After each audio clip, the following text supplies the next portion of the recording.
So I had a failed PCV valve, which on this Dodge engine is just right up here, right up front. It's just connected by this little rubber sleeve. All this comes off. So this is the new one. Obviously just lefty loosey, righty tighty, but the plastic likes to weld in there, and I'm gonna show you how I like to get these off. This is what it looks like. Snapped off pretty good in there, which happens again all the time. So what I like to use is a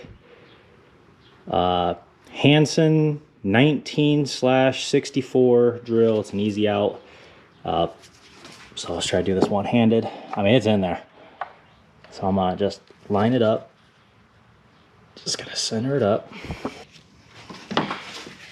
And again, it's plastic, so just be gentle. Just gonna give it a couple hits. And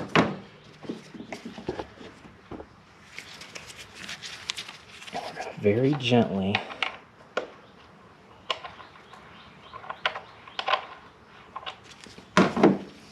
gently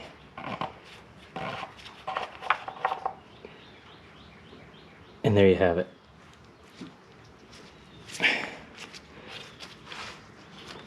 Yeah, it's good. So I'm just going to take the new one. Now that it fits, it's got a new gasket.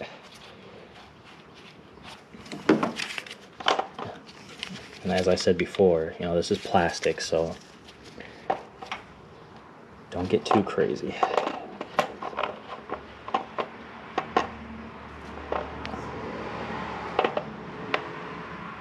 That's all.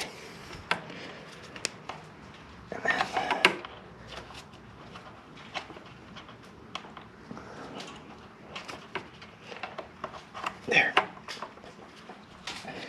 And one thing to keep in mind is this is plastic, so you gotta be gentle with this, because if not, this one goes through under the air intake all the way down there. So you don't want to break that. So just be gentle. And that's it. That's how you replace it.